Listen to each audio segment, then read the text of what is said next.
All right guys, तो ये आज का इंडियन एक्सप्रेस और क्या क्या पढ़ना है ये देख लेते हैं हम लोग, है ना। तो ये फ्रंट पेज है हमारा। फ्रंट पेज पे कोविड रिलेटेड न्यूज़ है। जो इम्पोर्टेंट दो न्यूज़ है, एक कॉन्फ्लिक्ट ऑफ इंटरेस्ट रिलेटेड है और दूसरा ये जो ग्रुप 7 का जो मीटिंग चल रहा है और डेमोक्रेसीज 11, है ना, एक नया टर्म आया है तो उसको भी देखेंगे। तो ये कॉन्फ्लिक्ट ऑफ इंटरेस्ट और ये दो न्यूज़ इससे रिलेटेड जो अंदर में है। एक थोड़ा फायर वाला है तो इसको पढ़ लेंगे, कहीं पे कोट करना होगा कि भाई अर्बन एरियाज़ में जो फायर होता है, अर्बन फायर, तो उसका रीज़न, हालांकि इसमें बहुत ज़्यादा डिटेल में कुछ है नहीं लेकिन थोड़ा सा ओवरव्यू उसका ले लेना है। पेज नंबर 3 था ये, page number 4, page number 5। Page number 5 में तमिलनाडु में जो एक मिनिस्टर की तरफ से कमेंट आया कि विमेन प्रीस्ट को लेके, तो वो है ये सब, मतलब ये है कि आप ओवरव्यूज़ को लेकर रखो ताकि सोसाइटी के पर्सपेक्टिव से जब कुछ भी लिखना हो, कोई आंसर लिखना हो, ऐसे लिखना हो, then you should be aware that कि मतलब हमारे यहाँ जैसे फीमेल प्रीस्ट नहीं है, तो इस एंगल से हम सोच सकें कि यार मतलब हमारा सोसाइटी इतना बड़ा और इतना मतलब फीमेल पॉपुलेशन इतना ज़्यादा है, फिर भी वो मंदिर में प्रीस्ट नहीं है, अगर है भी तो सिग्निफिकेंट नंबर में नहीं है ना। इवन कि फीमेल्स को उनके पीरियड्स के टाइम पे मंदिर में जाना अलाउड नहीं होता है। तो ये सब पढ़ने से थोड़ा वो एक पर्सपेक्टिव डेवलप होता है। बाकी इसमें 5 नंबर पेज में कुछ है नहीं खास। पेज नंबर 6 और 7 में ये टिग्रे क्राइसिस जो आया है, तो टिग्रे क्राइसिस में बेसिकली हमें एक तो ये मेंस पर्सपेक्टिव से अगर आप देखो तो इंटरनेशनल जो ह्यूमैनिटेरियन क्राइसिस होता है स्पेशली कॉन्फ्लिक्ट एंड वॉर के वजह से, ठीक है, तो उसके लिए एक एग्जांपल है। दूसरा क्या है, प्रीलिम्स के लिए आप टिग्रे को लोकेट कर लीजिए कि साउथ अफ्रीका, सॉरी अफ्रीका में ये अफ्रीकन हॉर्न पे कहाँ पे है टिग्रे, कहाँ पे है ये, समंदर से सटता है या नहीं सटता है ना, यहाँ पे ये रेड सी है या गल्फ ऑफ ओमान है। ये इस तरह का मैप बेस्ड क्वेश्चन पूछा जा सकता है। लैंडलॉक्ड है कि नहीं है टिग्री जो एरिया है, ठीक है, किस कंट्री का पार्ट है। तो ये मतलब बेसिकली मैप बेस्ड क्वेश्चन के लिए आपको इस तरह की चीज़ को याद रखना है। क्यों? क्योंकि यूनाइटेड नेशन इन्वॉल्व है, ह्यूमैनिटेरियन क्राइसिस है, तो मतलब पूछा जा सकता है, ठीक है। इसके बाद मेन एडिटोरियल पेज में एक तो सेंट्रल विस्टा को लेकर जो चल रहा है उस पर है, तो ये तो वही है कि मतलब तुम मिट्टी फेंको मैं गोबर फेंकूँ, मतलब बन रहा है प्रोजेक्ट तो बनना ही है, उसमें फिर ये बहुत ज़्यादा है नहीं, लेकिन इसको आप पढ़ सकते हैं। इसमें थोड़ा सा अच्छा पर्सपेक्टिव दिया गया है, बाकी वो छीछा लेदर नहीं है कि मतलब क्यों बन रहा है, कैसे गवर्नमेंट की तरफ से कहाँ पे मिस हुआ, लोगों से बातचीत करने में, पब्लिक कंसल्टेशन में, ठीक है, और पढ़ सकते हैं, बाकी बहुत ज़्यादा इंपॉर्टेंट नहीं है। ट्रिगिंग द टैक्स, ठीक है, तो जीरो रेटेड जो बात किया गया था कि जीरो रेटिंग कर देना चाहिए जो भी कोविड रिलेटेड इंपॉर्टेंट डिवाइसेस है, मेडिसिन है, ये सब चीज़ को लेके, तो उस पर एक इसमें बहुत ज़्यादा वो डिस्कशन तो नहीं दिया गया है कि जीरो रेटिंग क्या है, नील रेटिंग क्या है, एग्जेम्प्टेड फ्रॉम जीएसटी क्या है, तो इसको बस ओवरव्यूज का ले लेना है। हाँ, ये बहुत इंपॉर्टेंट है पंजाब वाला जो है कि पंजाब वाला, सॉरी मैं बोल रहा हूँ, पंजाब का भी एक मॉडल है। और उसके अलावा अभी जो all India survey for higher education आया तो उसमें ये पता चला भाई कि बीकॉम में भी पहले बीएससी में और मेडिकल में एमबीबीएस एडमिशन में जो जेंडर इक्वालिटी था वो अब ठीक हो रहा है, ठीक है, इक्वल पार्टिसिपेशन एक तरह से है और विमेन का इनरोलमेंट बढ़ रहा है। तो उसी पे है कि इक्वल क्लासरूम, ये आर्टिकल लिखा गया, तो इसको देख सकते हैं। एक ये है, इसमें 2-3 चीज़ें हैं जो मतलब ऐसे के पर्सपेक्टिव से इंपॉर्टेंट है, कुछ लाइन, कुछ इंट्रोडक्शन के लिए, तो वो सब मैंने किया हुआ है। अभी हम लोग इसको डिस्कस कर लेते हैं थोड़ी देर में, ठीक है। इसके बाद ये इधर वाला है द आइडिया पेज नंबर 9, ठीक है, तो इसमें इस पे मत जाइएगा। ये 2 दिन पहले जो 36 मतलब वो जो इंक्लूसिव इंफॉर्मेशन डिसेमिनेशन के लिए आया था कि कैसे वैक्सीन हेजिटेंसी को कम किया जाए, तो वो वाला थोड़ा पैराग्राफ यहाँ पे कॉपी हो गया है, ठीक है। बाकी ये पैराग्राफ अलग है, इसमें भी कुछ मोटा मोटा 2-3 पॉइंट ही है, बहुत ज़्यादा इंपॉर्टेंट नहीं है, बट जो इंट्रोडक्टरी लाइन है वो बहुत इंपॉर्टेंट है। इस तरह से डायरेक्टली सवाल बनाया जा सकता है और उसका मैंने डायमेंशन बना दिया कैसे इसका एग्जाम्पल सोच के किस डायमेंशन में इसका आंसर लिखा जा सकता है। इसके अलावा ये एक न्यूज़ है। अब देखिए आर्टिकल में क्या होता है कि अपना ओपिनियन और पॉलिटिकल तो वो इशू रहता ही है, लेकिन हमें क्या करना है कि उसमें से क्रीम मटेरियल निकालना है, ठीक है, दूध में से क्रीम निकाल लेना है। तो अब तमिलनाडु को लेकर डिस्कशन है कि तमिलनाडु में कैसे थोड़ा सा सोसाइटी जो है वो रिलेटिवली ज़्यादा इक्विटेबल है, कैसे वहाँ पर ज़्यादा डेवलपमेंट हुआ, सोशल मोबिलाइजेशन कैसे इकोनॉमिक प्रोडक्टिविटी को बढ़ाता है, तो उस चीज़ पर है। तो इसका 2-3 चीज़ याद रखेंगे, समझेंगे और उसका इस्तेमाल करेंगे, है ना। ये था पेज नंबर 9 का। पेज नंबर 10 पे जयराम रमेश जी का इंटरव्यू है, तो इसको तो नहीं पढ़ेंगे, ठीक है, जिनके पास बहुत ज़्यादा टाइम हो तो पढ़ लीजिएगा, बाकी ये तो पढ़ने का चीज़ है नहीं। इन दोनों चीज़ों को मैंने अलग से डिस्कस कर दिया है, ठीक है, तो उसका वीडियो आप देख लीजिए।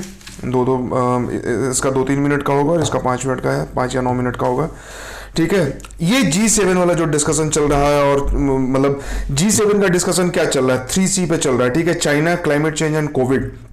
ठीक है, चाइना, जिस तरह से चाइना का राइज हो रहा है जियो पॉलिटिकल लेवल पे और जियो इकोनॉमिक लेवल पे, ठीक है, इकोनॉमिकली भी चाइना बहुत राइज कर रहा है, मिलिट्री पावर भी उसका बहुत इनहेंस हो रहा है।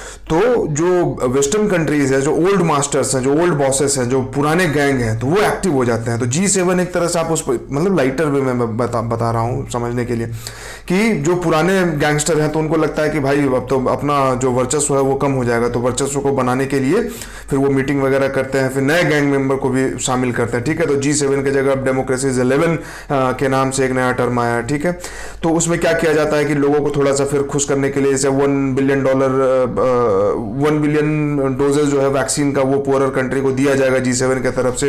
इसके अलावा $100 बिलियन का जो कंटेंशियस इशू है कि क्लाइमेट चेंज के लिए रिच कंट्रीज को $100 बिलियन ईयरली देना चाहिए ताकि क्लाइमेट चेंज को टैकल करने के लिए इनिशिएटिव्स लिया जा सके, तो उसको लेके फिर से प्रॉमिस किया गया है, जो कि अभी तक दिया नहीं गया था। ठीक है, तो ये सब चीजें हैं, तो इसको आप पढ़ सकते हैं, इसको पढ़ सकते हैं IR के लिए, और एक लार्जर पर्सपेक्टिव समझने के लिए कि जब इंटरनेशनल लेवल पे पॉलिटिकल डायनेमिक्स चेंज होता है तो कैसे चेंज होता है, क्या क्या उसमें सबका इंटरनेशनल लेवल पे हर कंट्री का अपना इंटरेस्ट होता है, तो कैसे वो फुलफिल करते हैं। ठीक है, तो वो थोड़ा सा एक डीप अंडरस्टैंडिंग के लिए। ठीक है, इसके अलावा आप पेज नंबर 12 में इकॉनमी में पेज में आ जाए तो ये भी क्लाइमेट चेंज से रिलेटेड ही एक तरह से आप कह सकते हैं, इसको ग्लोबल वार्मिंग से रिलेटेड कह सकते हैं, और इकॉनमी तो इसमें है ही है। ठीक है, कि जो ओल्ड ब्लॉक्स हैं, जो ऑयल ब्लॉक्स हैं और गैस ब्लॉक्स हैं, तो उनको मोनेटाइज करने का बात हो रहा है। क्यों? क्योंकि हम जितना प्रोड्यूस कर सकते हैं उतना नहीं कर पा रहे हैं, तो उस बेसिस पे तो इसको भी डिस्कस कर लेते हैं अभी। तो चलिए फ्रंट पेज से शुरू करते हैं। ठीक है, कॉन्फ्लिक्ट ऑफ इंटरेस्ट क्या है? कॉन्फ्लिक्ट ऑफ इंटरेस्ट क्या होता है उसके पहले इंटरेस्ट समझ लीजिए। इंटरेस्ट क्या है? कि आपका जहां पे फायदा हो, simple, this is as simple as this, कि आपका जहां पे फायदा हो, योर इंटरेस्ट। आप इंडिविजुअल हो सकते हैं, आप एक ऑर्गेनाइजेशन हो सकते हैं, आप एक ग्रुप ऑफ पीपल हो सकते हैं, आप एक पॉलिटिकल पार्टी हो सकते हैं, आप कुछ भी हो सकते हैं। तो सिंपल एग्जांपल लेकर समझते हैं कि इंटरेस्ट, अब आप एक किसी बैंक के मैनेजर हैं, आपका इंटरेस्ट क्या है कि बैंक को आप सर्व कर रहे हैं, बैंक बाकी कॉमन पब्लिक को सर्व कर रही है, बदले में पैसा ले रही है, लोन दे रही है, वो सब इकोनॉमिक सिस्टम चल रहा है, लेकिन आपको बैंक जो है वो सैलरी देती है। ठीक है, ये आपका इंटरेस्ट है। कॉन्फ्लिक्ट ऑफ इंटरेस्ट क्या होता है कि आप सिर्फ एक बैंक मैनेजर या बैंक एम्प्लॉय नहीं है, आप एक दोस्त भी होंगे, आप एक पिता भी होंगे, आप एक भाई भी होंगे। ठीक है, तो जब आप एक दोस्त होंगे, एक पिता होंगे, एक भाई होंगे, तो आपका इंटरेस्ट एज ए ब्रदर भी होगा, आपका रेस्पॉन्सिबिलिटी एज ए ब्रदर भी होगा, एज ए फ्रेंड भी होगा। अब होता क्या है कि जब दो इंटरेस्ट जो हैं वो एक दूसरे से कॉन्फ्लिक्ट करते हैं, टकराते हैं। कैसे टकराते हैं? एज ए मैनेजर एग्जांपल लेते हैं, हम बैंक एम्प्लॉय एग्जांपल लेते हैं कि आप बैंक एम्प्लॉय हो, आप मैनेजर हो, और आपसे लोन लेने के लिए आपकी ब्रांच से लोन लेने के लिए आपका कोई दोस्त आया। अब आप सोच में पड़ गए कि उसको किस कंडीशन पे लोन दिया जाए, मतलब थोड़ा उसके साथ लीनियंसी बरता जाए या पूरे नियम कानून को फॉलो किया जाए, थोड़ा सा जो असेसमेंट है उसमें उसको छूट दे दें अपने तरफ से, क्योंकि आपके हाथ में है। ठीक है, इस चीज़ को आप छुपा जा सकते हैं, मतलब 90% आप प्रोसीजर फॉलो कीजिए, 10% ना कीजिए, उसका जल्दी से सैंक्शन करा दीजिए, जितना होना चाहिए था उससे ज़्यादा उसका लोन सैंक्शन करा दीजिए, 5-10 लाख 20 लाख ज़्यादा।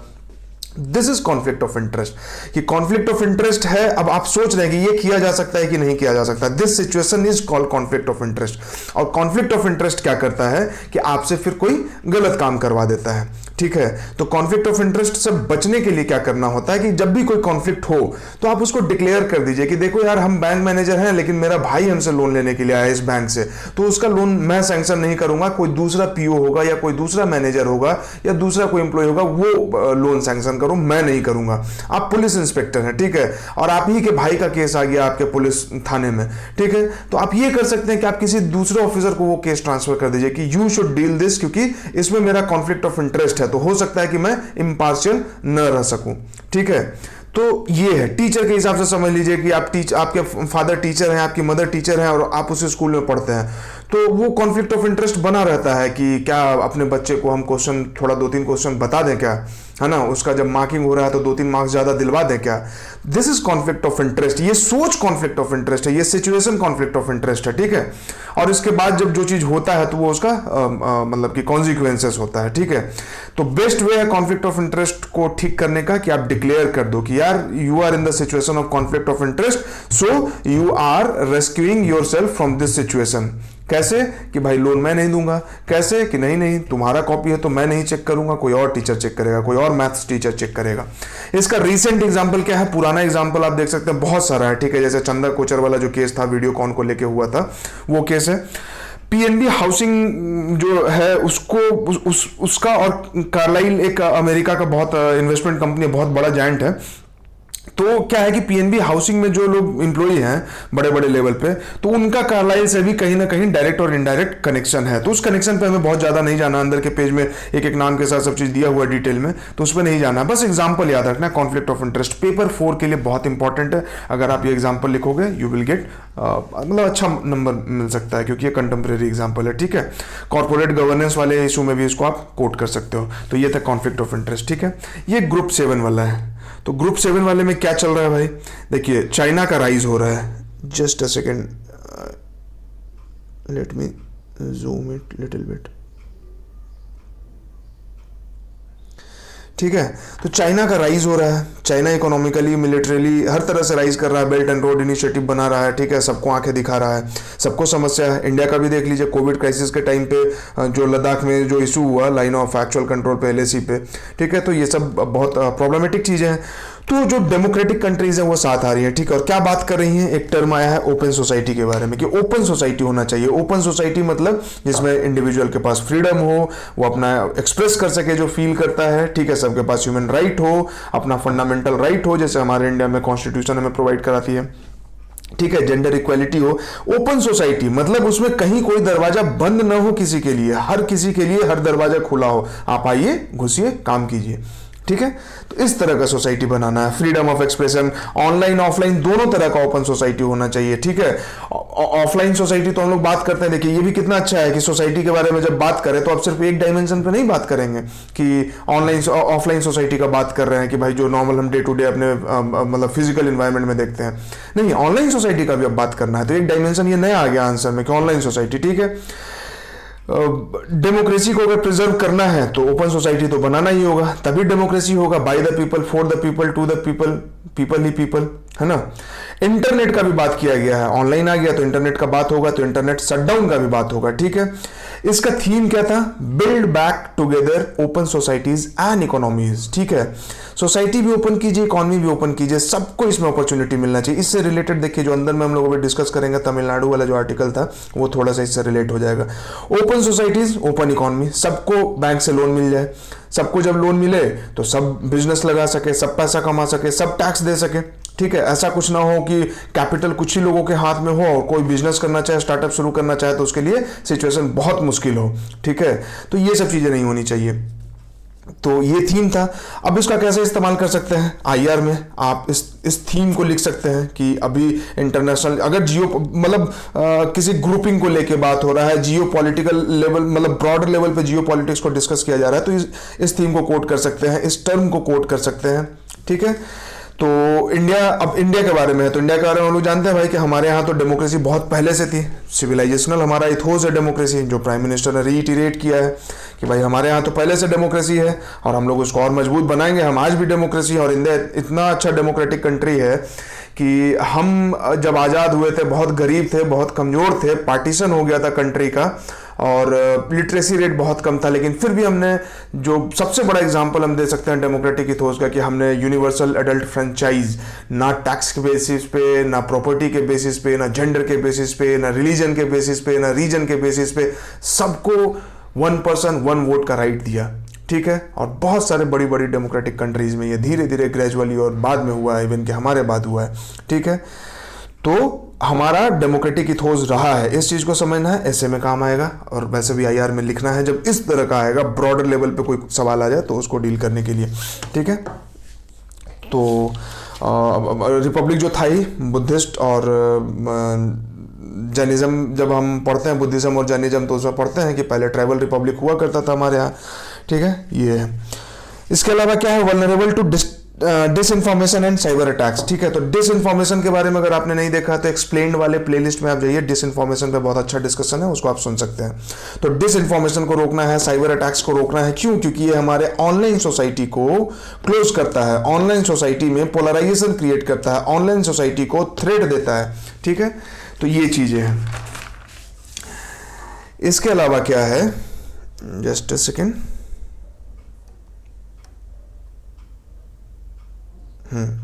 डेमोक्रेसीज 11 क्या है, तो डेमोक्रेसीज 11 जो G7 ग्रुप ऑफ कंट्रीज है उसके अलावा इंडिया है, साउथ कोरिया है, साउथ अफ्रीका है और ऑस्ट्रेलिया है। ठीक है, तो इसको याद करने के लिए न्यूमोनिक्स में एक बना दूंगा अलग से, न्यूमोनिक्स वाले फोल्डर में आप जाके देख लेना।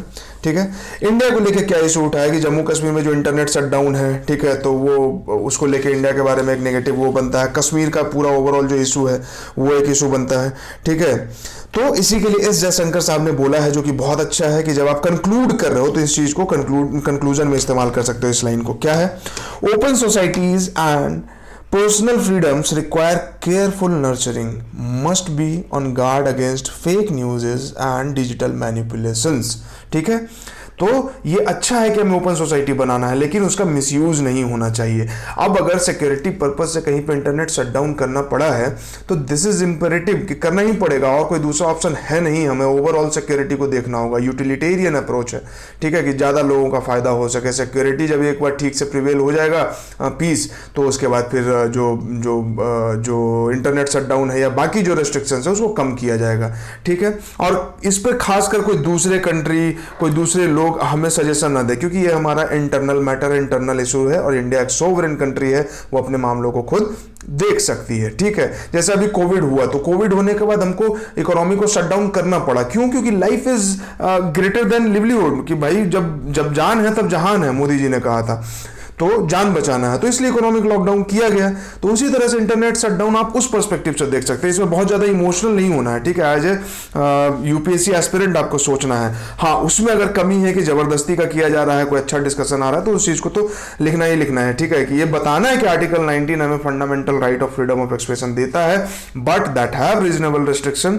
और अगर ऐसा कोई सिचुएशन आता है तो गवर्नमेंट इज एम्पावर्ड, हमने गवर्नमेंट को इसीलिए चुना है कि कोई अनफोर्सीन कंडीशन इस तरह का हो तो आप इनिशिएटिव ले सकें। ठीक है, तो यही था, every one can participate fully equally in society, ऐसा कंडीशन डेवलप करना है, सबके पास ह्यूमन राइट हो। तो ये G7 का और ये उसका पूरा डिस्कशन था। ठीक है, इसके अलावा रोहिंग्या वाला जो मैंने बोला कि ये थोड़ा सा आप देख लीजिएगा खुद से, इसमें कुछ खास नहीं है, लेकिन बस वही कि जैसे अगर इथिक्स पेपर 4 में अगर स्टडी आ जाएगी, किसी अर्बन सेंटर में किसी स्लम में आग लग जाता है, तो how you will handle that.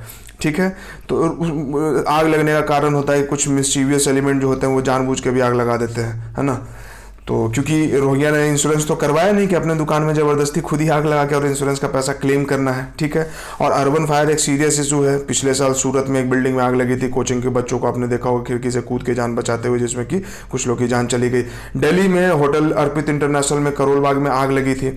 ठीक है, बहुत सारे लोगों की जान गई थी। मुंबई में भी कोविड हॉस्पिटल में आग लगा है। तो urban fire is a serious issue, इसको ये मत समझिएगा कि सीरियस इशू नहीं है। तो ये पेपर 4 आपको केस स्टडी में आ सकता है, और पेपर 3 में जहां पे मैन मेड डिजास्टर हो तो वहां पे ये चीज को कोट करना है।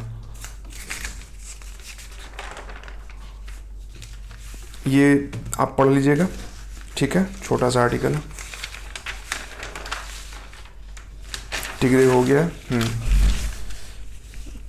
इक्वल क्लासरूम, तो इक्वल क्लासरूम में वही कि जेंडर पैरिटी आ रहा है धीरे धीरे हायर एजुकेशन में भी, तो इसको ये बहुत अच्छी बात है, खुशी की बात है, और हम लोग बहुत इससे फायदे में रहेंगे एज ए सोसाइटी। ठीक है, बट इसमें एक चीज़ किस चीज़ पे ध्यान रखने के लिए बोला गया है, ये बोला गया है कि ये जो गेन है हमारा, तो वो पैंडेमिक की वजह से जो डिसरप्टिव शिफ्ट हुआ है, ठीक है, कि ऑफलाइन के जगह अब ऑनलाइन हो गया है, तो ऑनलाइन हर कोई अवेल नहीं कर सकता है। बहुत लोग वीकर सेक्शन से हैं, उनके पास इंटरनेट एक्सेस नहीं है। ठीक है, जियो रिवॉल्यूशन हुआ है, सबके हाथ में मोबाइल और डेटा है, but still there are many people who do not have access to internet facilities. ठीक है, उसके अलावा घर पे रहना, घर का काम करना है, डोमेस्टिक काम कर रहे हैं। हमने एनसीआरबी का पिछले साल डेटा है कि कोविड टाइम पे डोमेस्टिक वायलेंस बढ़ गया है, बच्चों के साथ वायलेंस बढ़ गया है।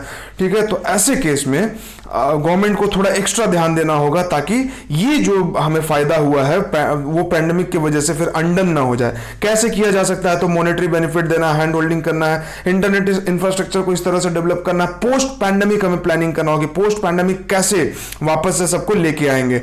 इसमें फिर CMI का डेटा है कि फीमेल लेबर फोर्स जो है ना वो पैंडेमिक की वजह से काफी कम हो गया है। ठीक है, तो जब भी पैंडेमिक या कोई भी अनफोर्सिन अनसर्टेन कंडीशन आता है तो सबसे पहले जो वीकर सेक्शन होता है उस पर इंपैक्ट पड़ता है। तो women is part of weaker section, तभी हम विमेन एम्पावरमेंट का बात करते हैं। आप देखिए कि इकोनॉमी में भी सबसे पहले इनफॉर्मल सेक्टर के वर्कर्स जो है वो फायर किए जाते हैं, फिर जो माइग्रेंट होते हैं सबसे पहले डिस्ट्रेस में वो आते हैं, वेज लेबरर्स जो होते हैं वो सबसे पहले डिस्ट्रेस में आते हैं।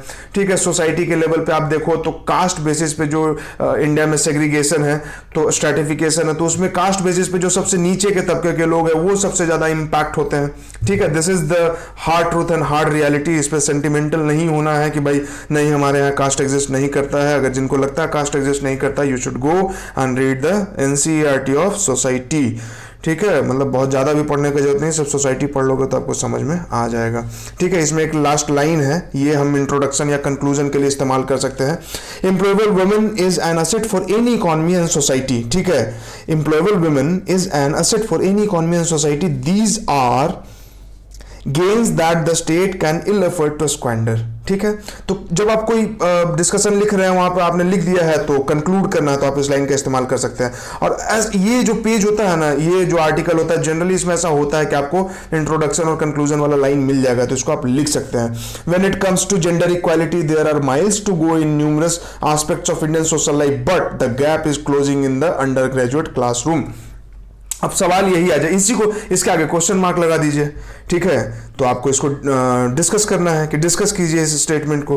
अगर सवाल कुछ और आ गया है, जेंडर इक्वालिटी पे आ गया है और उस पर एजुकेशन का एस्पेक्ट पूछा जा रहा है, ठीक है, तो इंट्रोड्यूस कर देंगे इस तरह के लाइन से, उसके बाद फिर ऐसे का रिपोर्ट लिख देंगे। तो एक तरह से समझो ये पूरा क्वेश्चन आंसर है। ठीक है, तो ये हमें बहुत ज़्यादा परेशान नहीं होना, न्यूज़पेपर से ही हमें सब कुछ मिल जाता है, बाकी हमारे बुक में मिल जाता है। वो बिना मतलब का जो एक रश है, एक दौड़ है कि ये जमा कर लो वो जमा कर लो, I don't think that is beneficial. वो आपका टाइम बर्बाद कराएगा और वही फिर आपको 5वें 6ठे अटेम्प्ट तक पहुंचा देगा। ठीक है, and that will be very much painful. ठीक है, मनमोहन बहादुर है, सॉरी, ये राइटर है, सॉरी ये एयर वाइस मार्शल है, x air vice marshal, retired है। तो इसमें क्या है, इसमें ये डिस्कस किया गया, जैसे प्राइम मिनिस्टर ने कहा था कि मिलिट्री जो स्ट्रैटेजी है उसको इंडिजिनाइज करना है, सिर्फ प्रोडक्शन को भी ही नहीं, सिर्फ लेकिन स्ट्रैटेजी को भी। ठीक है, उसमें जैसे सन त्सू है, अगर आपने आर्ट ऑफ वॉर एक बुक है उससे पढ़ी होगी, उसके राइटर हैं, और ये बहुत एंशियंट टाइम के चाइना के मिलिट्री स्ट्रैटेजिस्ट हुआ करते थे। बहुत पतली सी किताब है, 100 पेज भी नहीं होगा, 70 पेज के आसपास है उसमें, और 100-120 रुपये उसका प्राइस है, अमेजन पे आपको मिल जाएगा। अगर आप पढ़ना चाहे तो पढ़ सकते हो, उसमें अच्छा कोट और मतलब वो लाइन्स दिए गए कि कैसे किसी वॉर को जीतने के लिए स्ट्रैटेजी बनाई जाती है। तो ये बोला गया कि सन त्सू को तो लोग दुनिया फॉलो कर रहा है, हमें अपने कौटिल्य को, चाणक्य को, जो हमारे इंडिजिनस मिलिट्री एक्सपर्ट थे, इकोनॉमिक एक्सपर्ट थे, पॉलिटिकल एक्सपर्ट थे, इनके आइडियाज को भी हमें शामिल करना है। तो बेशक शामिल करना है, लेकिन वही यहाँ पे इस पूरे आर्टिकल में ये डिस्कस किया गया है कि आप शामिल कीजिए, but knowledge that is important, not it's source. Knowledge important, आप कहीं से लाइए। अब ऐसा नहीं कि इंडिया से करे तो बस बाकी सबको खत्म कर देंगे, जला दो, और इंडियन जो है फिलोसोफर बस हम उन्हीं के आइडिया को देखेंगे। नहीं, ऐसा नहीं होता है। अगर आपको नॉलेज चाहिए, तो अगर आपको फ्रेश एयर चाहिए, तो आपको खिड़की दरवाजा खोलना होगा, ऐसा गांधी जी बोलते थे। ठीक, और हम लोग रोज ऐसा करते हैं कि जैसे ही हवा चलती है तो खिड़की दरवाजा खोलते हैं, क्रॉस वेंटिलेशन होने लगता है। तो वही चीज है, knowledge that is important, not it's source. ठीक है, और दुनिया का जो भी सक्सेसफुल लीडर है वो अपने दुश्मन से भी सीखता है, बाकी को तो छोड़ दीजिए। ठीक है, और उसका ऊपर में एक एग्जांपल दिया गया है वर्ल्ड वॉर 2 का। तो खैर, इसके बाद तो ये इंपॉर्टेंट एक लाइन है जिसको हम इस्तेमाल कर सकते हैं। आप जहां पे भी इसका इस्तेमाल करना चाहें, ऐसे में पेपर 4 में हो जाएगा। ठीक है, knowledge is not the preserve of a person, a group और a nation, it is also not bound by a period, a civilizational expanse और रिलीजियस और सोशल आइडियोलॉजी। अब देखिए, पेपर 1 में ट्रेडिशन और कस्टम को लेके बात आता है, तो हम वहां पे भी लिख सकते हैं कि ट्रेडिशन कस्टम क्या है, अपना कंटेम्प्रेरी, अपने टाइम का नॉलेज है, बिलीफ सिस्टम है। तो वो किसी ग्रुप का, किसी स्पेस, मतलब किसी एक रीजन का या किसी टाइम का गुलाम नहीं होना चाहिए। हमारा नॉलेज, हमारा कस्टम, ट्रेडिशन, वो इवॉल्व करते रहना चाहिए टाइम के नीड के हिसाब से। हर टाइम में नया नीड आया तो नया कस्टम, नया ट्रेडिशन हम इवॉल्व करेंगे। पहले धोती कुर्ता पहनते थे, तो आज हम ब्लेजर, शर्ट, टाई इस पे आ गए, ये पहन रहे हैं। ठीक है, ये ग्लोबलाइजेशन का भी इंपैक्ट है, लेकिन और भी तो फर्टिलाइजर का इस्तेमाल करते हैं, केमिकल फर्टिलाइजर का इस्तेमाल। अब हम बोल दें कि नहीं यार हम नहीं करेंगे, तो क्या ग्रीन रेवोल्यूशन होता? नहीं होता। उसमें जो प्रॉब्लम्स है वो अलग है, वो अलग डिस्कशन है। लेकिन अगर नॉलेज को हम एकदम वार्ड ऑफ कर देंगे कि नहीं भाई हमें नहीं चाहिए दूसरे का, हम सिर्फ अपना कर लेंगे, तो दुनिया में कोई भी सेल्फ सफिशिएंट नहीं है। आप चाहे कितने भी बड़े हो जाए, आप सिविलाइजेशनल लेवल पे बहुत बड़े हो जाए, इंडिविजुअल लेवल पे बहुत बड़े हो जाए, लेकिन आपको जरूरत पड़ेगी। अमेरिका इतना बड़ा सुपर पावर है, एक्सपोर्ट तो करना ही पड़ेगा ना। चाइना सुपर पावर बन रहा है, एक्सपोर्ट तो करना ही पड़ेगा ना, इंपोर्ट तो करना ही पड़ेगा ना। डिपेंडेंसी रहेगा, ग्लोबलाइजेशन का मतलब ही है डिपेंडेंसी, ठीक है। तो ये है कि knowledge is not the preserve of a person, a group और a nation, it is also not bound by a period, a civilizational expanse और रिलीजियस और सोशल आइडियोलॉजी। हमें फॉलो, हम संतुजू को भी देखेंगे, क्लाउसेविट्ज को भी देखेंगे, कौटिल्य को भी देखेंगे, तिरुवल्लुवर को भी देखेंगे, उनके किताब को भी पढ़ेंगे, ठीक है। गीता भी पढ़ेंगे, महाभारत भी पढ़ेंगे, हम कुरान भी पढ़ेंगे और हम बाइबल भी पढ़ेंगे। बाइबल पुराना वाला भी पढ़ेंगे, बाइबल नया वाला भी पढ़ेंगे, और जितना ज़्यादा क्रीम मटेरियल मिलेगा सब निकालेंगे, और निकालने के बाद हम अपना स्ट्रैटेजी बनाएंगे। संतुजू का ही है, उस बुक में लिखा हुआ कि विक्टोरियस जो है, जो विक्टोरियस स्ट्रैटेजिस्ट होता है, वो लड़ाई लड़ने के पहले लड़ाई दिमाग में जीत चुका होता है, उसके बाद लड़ाई के मैदान में जाता है। लेकिन जिसको हारना तय है, जिसका हार तय है, वो लड़ाई में कूद जाता है और कूदने का सोचता है कि लड़ते लड़ते कहीं पे जीत जाएंगे। नहीं, जो जीतने वाला होता है वो लड़ाई दिमाग में लड़के जीत चुका होता है, ठीक है। तो इस तरह का जो चीज़ है, तो इसको तो हम अब इंप्लीमेंट करेंगे ना अपने लाइफ में। आप मेंस का एग्जाम दोगे, प्री का एग्जाम दोगे, तो आप पहले से सोच के दे रहे हो ना। आप अपने आप को इमेजिन करते हो कि नहीं यार हम तो कलेक्टर बनेंगे, हम तो आईपीएस बनेंगे और हम देश का सेवक करेंगे। ये थोड़े ना सोचते हो कि अच्छा दे के देखते हो गया तो ठीक है, नहीं तो फिर ऐसा नहीं होता। आप सोचते हो, आप इमेजिन करते हो अपने आप को। तो वो चीज़ है कि विक्टोरियस स्ट्रैटेजिस्ट, ठीक है, सबसे पहला ये है। ये सब, ये वनली नहीं है, ये सफिशिएंट नहीं है, लेकिन ये है, इसके अलावा और काम करना है, ठीक है, तभी जाके सक्सेसफुल हो पाते हैं। तो वही इसमें लिखा हुआ कि let's learn from the Chinese who have assimilated the best practices from other countries in all fields including the realm of military strategy to reach the developmental stage they are in. Let's continue to learn from America, UK and other war colleges, ठीक है। तो सबसे सीखना है। तो overall ये यही था कि जब कभी ऐसे वगैरह में लिखना हो तो इस तरह का आर्टिकल जो है वो पर्सपेक्टिव देता है, और कुछ लाइन्स इंट्रोडक्शन कंक्लूजन के लिए मिल जाते हैं। ये आर्टिकल है, तो इस आर्टिकल में बेसिकली ये एक तरह से कह सकते हैं कि ये इंट्रोडक्टरी लाइन जो है, ये सवाल बन सकता है कि does the corona virus SARS-CoV-2 have anything to teach us about globalisation. Corona virus and class inequality तो 2020 के मेंस में ही गया पेपर 1 में। अब कोरोना वायरस एंड ग्लोबलाइजेशन क्या हमें सिखाता है, ठीक है। तो उसी पे है कि जैसे भाई पहले ग्लोबलाइजेशन का बात होता था, फिर अमेरिका फर्स्ट और प्रोटेक्शनिज्म का बात होने लगा, और वैक्सीन प्रोटेक्शनिज्म का है कि जो अमीर कंट्रियां हैं जिनके पास बहुत पैसा है, जो पुराने गैंगस्टर हैं, तो उन्होंने बहुत सारा पैसा दे के बहुत सारा वैक्सीन खरीद कर रख लिया अपने लिए कि बर्बाद हो तो हो लेकिन हम दूसरे को नहीं देंगे। इस तरह का सिचुएशन मोटा मोटी आप कह सकते हैं। तो ये नहीं चलना चाहिए ग्लोबलाइजेशन से। अगर ग्लोबलाइजेशन का आपको फायदा हुआ है तो आपका ड्यूटी भी है कि आप पुअर कंट्री को, इमर्जिंग इकोनॉमी को हेल्प कीजिए, ठीक है। तो वो हेल्प कैसे होगा? ट्रिप्स इंटेलेक्चुअल प्रॉपर्टी राइट को थोड़ा लूज कीजिए, पेटेंट राइट को लूज कीजिए। इंडिया साउथ अफ्रीका ने ज्वाइंट जो पिटीशन WTO में दिया था, तो ये उसी का कहिए आप एक तरह से नतीजा है कि USA ने कहा कि ठीक है भाई हम पेटेंट राइट को कोविड-19 वैक्सीन वगैरह के लिए हटाते हैं, ठीक है। लेकिन अब इसमें समस्या क्या है? समस्या है कि वैक्सीन को लेके तो आपने हटा दिया, ठीक है, लेकिन अब जो एक्सपोर्ट रेस्ट्रिक्शंस है, वैक्सीन बनाने के लिए रॉ मटेरियल जो चाहिए, अब रॉ मटेरियल पर अगर बहुत ज़्यादा ड्यूटीज लग जाएगा, टैक्स लग जाएगा, तो वो ऐसे ही डिसइंसेंटिवाइज कर दे रहा है। फिर आप अमेरिका पे ही अल्टीमेटली डिपेंडेंट है, फिर चाइना पे ही डिपेंड कर जाएंगे हम लोग। तो वो भी हटना चाहिए, सिर्फ पेटेंट राइट नहीं, एक्सपोर्ट रेस्ट्रिक्शंस को भी हटाना है। तो ये 2 इंपॉर्टेंट पॉइंट था। बाकी इस आर्टिकल को आप पढ़ना चाहें तो पढ़ लीजिएगा, ठीक है। ये तमिलनाडु वाला डिस्कशन है, ठीक है। तो थोड़ा इसमें मतलब कि वो स्टेट स्पेसिफिक और वो जानकारी हमें मिल जाएगी। तमिलनाडु का जो एबिलिटी है वो कैसे इतना डेवलप किया है, या फिर कैसे one of the most developed state in our country है, ठीक है। तो वही सब चीज़ है कि अपॉर्चुनिटी इक्वलाइजिंग पॉलिसी जो है तमिलनाडु में बहुत लंबे टाइम तक इस चीज़ को फॉलो किया गया। कैसे? तो पहले सोशल रिफॉर्म हुआ। आप देखिए जो भी मॉडर्न इंडियन हिस्ट्री में आप पढ़ोगे तो जो भी सोशल रिफॉर्म होता है तो आपको 2-3 जगह ज़्यादा दिखेगा। एक तो वेस्ट बंगाल में शुरू होता है राजा राम मोहन राय के टाइम से, ईश्वर चंद्र विद्यासागर आते हैं, फिर ब्रह्मो समाज बनता है, आत्मीय सभा बनता है। महाराष्ट्र में, वेस्ट इंडिया में आपको दिखेगा ज्योतिबा फूले हैं, वहाँ पे गोपाल गणेश अगरकर हैं, ठीक है, MG रानाडे हैं, और भी बाकी जो सावित्रीबाई फूले हैं, तो ये लोग वहाँ पे कर रहे थे। साउथ इंडिया में भी आपको दिखेगा।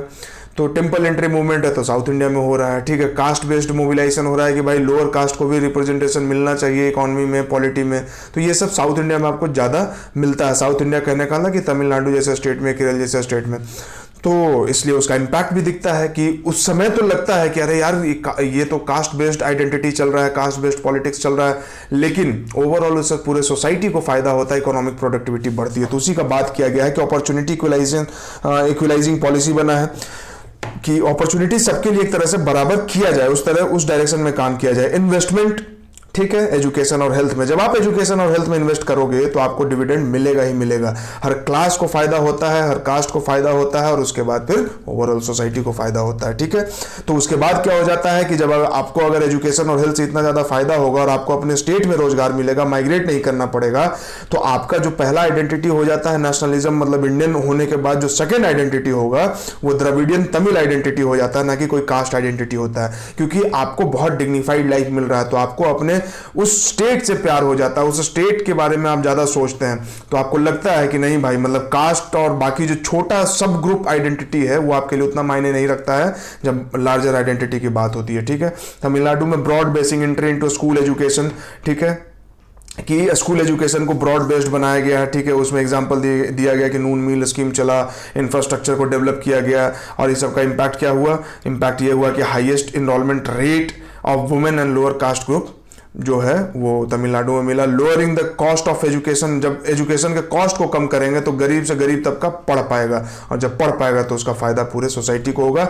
उसका डेटा आपको एनएसएस 71st राउंड 2014 का यहाँ पे दिखाया गया।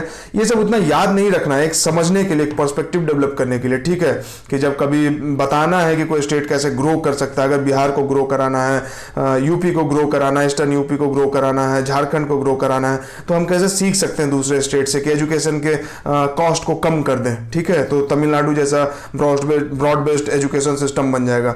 और ये सिर्फ हवा में बातें नहीं हो रही हैं, जो रिपोर्ट्स आता है, जो गवर्नमेंट की तरफ से किया जाता है, ऐसे का रिपोर्ट है कि ग्रॉस एनरोलमेंट रेशियो जो तमिलनाडु में है वो हाईएस्ट है। Nearly 50% of youth between 18 to 23 years are in some form of higher education, ठीक है। और इंडिया का ओवरऑल एवरेज 26% है, देखिए सीधे डबल है, ठीक है।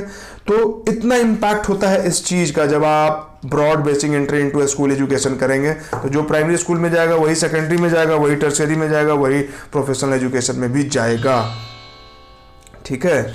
ये चीजें हैं। 32% ग्रेजुएट्स ऑफ तमिलनाडु जो है वो टेक्निकल सेक्टर में है या प्रोफेशनल कोर्सेज में है। तो कितनी बड़ी बात है कि 32% ग्रेजुएट्स जो हैं वो इंजीनियर हैं, डॉक्टर है, कोई ना कोई प्रोफेशन में है, प्रोफेशनल कोर्सेज कर रहे हैं। ऐसा नहीं कि बिहार के मगध यूनिवर्सिटी से ग्रेजुएशन हो गया बस और ऐसे ही घूम रहे हैं, 7 साल लगता है ग्रेजुएशन करने में, तो ये नहीं है। क्यों नहीं है? अगेन वही सोशल मोबिलिटी, और सोशल मोबिलिटी आपको इकोनॉमिक प्रोडक्टिविटी प्रोवाइड कराएगा। Attainment in education generates positive linkage with the productive economy. आप इंट्रोडक्शन में यूज कर लो, कंक्लूजन में यूज कर लो, ऐसे में यूज कर लो, पेपर 4 में यूज कर लो, ठीक है। डेमोक्रेटाइजेशन ऑफ कैपिटल आप जिस स्टेट के होंगे तो आप देखिए कि क्या जो भी वहां पे दुकान खोलना चाहता है, इंडस्ट्री लगाना चाहता है, कोई फर्म खोलना चाहता है, तो क्या उसको आसानी से कैपिटल मिलता है? कोई किसान है तो क्या उसको आसानी से खेती करने के लिए बैंक से लोन मिल जाता है, या फिर इनफॉर्मल सेक्टर में जाके उसको किसी से हाई इंटरेस्ट रेट पे लोन लेना पड़ता है?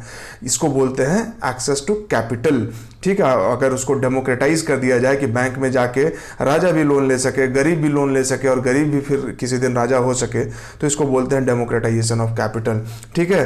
तो दलित इंटरप्राइज और दलित एंटरप्रेन्योरशिप का बात होता है, तो highest concentration of Dalit enterprise India में तमिलनाडु में है। तो ये इस चीज को डिपिक्ट करता है कि कैपिटल जो है as compare to other state Tamil Nadu में ज्यादा डेमोक्रेटाइज्ड है, ठीक है। तो ओवरऑल देखिए फिर सोसाइटी को फायदा कि अगर किसी सेक्शन से कोई एंटरप्रेन्योर निकलता है तो फिर उससे वेल्थ क्रिएट होता है, जॉब क्रिएट होता है, ओवरऑल इकोनॉमी को बहुत फायदा होता है। तो ये था इसमें डिस्कशन, ठीक है। इसके बाद ये G7 और उस वो वाला है, तो इसको आप देख लीजिएगा। G7 अपना काम कर रहा है और चाइना उसको अपोज कर रहा है, तो कुछ भी बोल रहा है कि small block of Nations does not can not dictate global policy, मतलब 7 लोग मिलके और 11 लोग मिलके आप ग्लोबल पॉलिसी को डिक्टेट नहीं कर सकते हैं। वो सब दिन चले गए जब आप पुराने बॉस थे, अब हम भी बॉस हैं, ऐसा चाइना का कहना है, मेरा नहीं कहना, ठीक है। हाँ, ये एक ऑयल ब्लॉक वाला है, इसको डिस्कस कर लेते हैं। Undeveloped oil fields government plan monetisation, ठीक है भाई। इसमें कहा गया है कि जस्ट अ सेकेंड, हाँ इसमें कहा गया है कि whatever resources we identify underground hardly 30-40% are recoverable. ठीक है, क्यों? टेक्नोलॉजी, मैनेजमेंट, एफिशिएंसी, ये सब इशू है। तो अगर हम मोनेटाइज कर दें, प्राइवेट सेक्टर को इसमें लेके आए, दूसरे को लेके आए, तो वो टेक्निकल एक्सपर्टीज लेके आएंगे, तो रिकवरी फैक्टर जो होगा वो ज़्यादा होगा, तो ज़्यादा इकोनॉमिक बेनिफिट होगा। एक एंगल ये है। दूसरा एस्पेक्ट क्या है कि एक तो देखिए कि हम इंपोर्ट पे डिपेंडेंट है, 85% हमारा क्रूड ऑयल जो रिक्वायरमेंट है वो इंपोर्ट से फुलफिल होता है। ठीक है, और उसके लिए हमें काफ़ी पैसा देना पड़ता है, फॉरेक्स रिजर्व एक्सचेंज करना पड़ता है, रुपी पे भी उसका असर पड़ता है। तो इंटरनेशनल एनर्जी एजेंसी ने एक रिपोर्ट दिया है, बोला है कि goal for net zero by 2050 जो है हमारा, तो उसी को लेके हमारा मतलब कहने का इंटरनेशनल लेवल पे, और पेरिस डील में भी ये बोला गया है। तो अगर इसको अचीव करना है तो आईईए का रिपोर्ट आया है कि क्या क्या कमी है और क्या क्या करना पड़ेगा इसको अचीव करने के लिए। ठीक है, इसका मतलब कि हमें रिन्यूएबल एनर्जी की तरफ शिफ्ट करना पड़ेगा, हमें सोलर एनर्जी का इस्तेमाल करना पड़ेगा। इसके अलावा शेल कंपनी जो है उस पे आया है एक नीदरलैंड के कोर्ट का जजमेंट कि आपको 45% कार्बन डाइऑक्साइड इमिशन को कम करना होगा 2019 के हिसाब से 2030 तक, मतलब इसको बेस मान के 2030 तक आपको इतना कट करना होगा। तो मतलब ओवरऑल ग्लोबल लेवल पे आप देखिए इलेक्ट्रिक मोटर व्हीकल का बात होता है, इंडिया में भी हमारा फेम पॉलिसी है, इंटरनेशनल सोलर अलायंस है, पेरिस डील है। तो क्लाइमेट चेंज को लेके बहुत डिस्कशन चल रहा है, बहुत सारे रिपोर्ट्स आते रहते हैं बार बार, और ये एक रियल प्रॉब्लम है जो कि बहुत ज़्यादा एग्रावेट हो सकता है अगर इस चीज़ पे ध्यान नहीं दिया जाए तो फॉसिल फ्यूल भी जो है वो एक बड़ा कंट्रीब्यूटर है। तो एक ये भी कारण है कि हम इधर से शिफ्ट होकर इन सब चीज़ों को प्राइवेट सेक्टर को देकर और सरकार ज़्यादा से ज़्यादा रिन्यूएबल एनर्जी को डेवलप करने में अपना ध्यान लगा सके। ठीक है, इसका एक ये डिस्कशन देख लीजिए कि ओएनजीसी और ऑयल इंडिया जो गवर्नमेंट का है, पिछले 5 साल में गैस प्रोडक्शन स्टैग्नेंट है। ठीक है, और क्रूड ऑयल प्रोडक्शन जो है वो कम हुआ है। Crude oil production of ONGC और ऑयल इंडिया वो कम हुआ है पिछले 5 साल में, और गैस प्रोडक्शन जो है वो स्टैग्नेंट है, डिस्पाइट बीइंग द फैक्ट कि जो रिजर्व है वो ऐड हुआ है, मतलब नया रिजर्व मिला है फिर भी। ठीक है, तो हमें जरूरत है कि इस चीज को मोनेटाइज करें, ऐसा सरकार का कहना है कि मोनेटाइज करके इसका इस्तेमाल किया जा सके। ये जो अभी हम लोगों ने देखा कि 30-40% हम लोग रिकवर कर पाते, तो व्हाई नॉट 50-60%, क्यों नहीं? तो इसके लिए क्या करना होगा? इसके लिए हमें न्यू प्लेयर्स को लाना होगा जो टेक्नोलॉजी लेके आएंगे, मैनेजमेंट लेके आएंगे, इफिशियंसी लेके आएंगे। ठीक है, मार्केट लेके आएंगे, मार्केट लिंकेज लेके आएंगे। ठीक, तो यही है। और इंडिया का क्रूड ऑयल प्रोडक्शन जो है वो फॉल किया है, ये याद रखिएगा, प्रीलिम्स में पूछा जा सकता है कि क्रूड ऑयल प्रोडक्शन जो हमारा है वो फॉल हुआ है। ठीक है, पीक था 38 मिलियन मेट्रिक टन कब? फाइनेंशियल ईयर 15 में, अभी 30 है 2020 में, तो कम हुआ है। तो ये था पूरा डिस्कशन।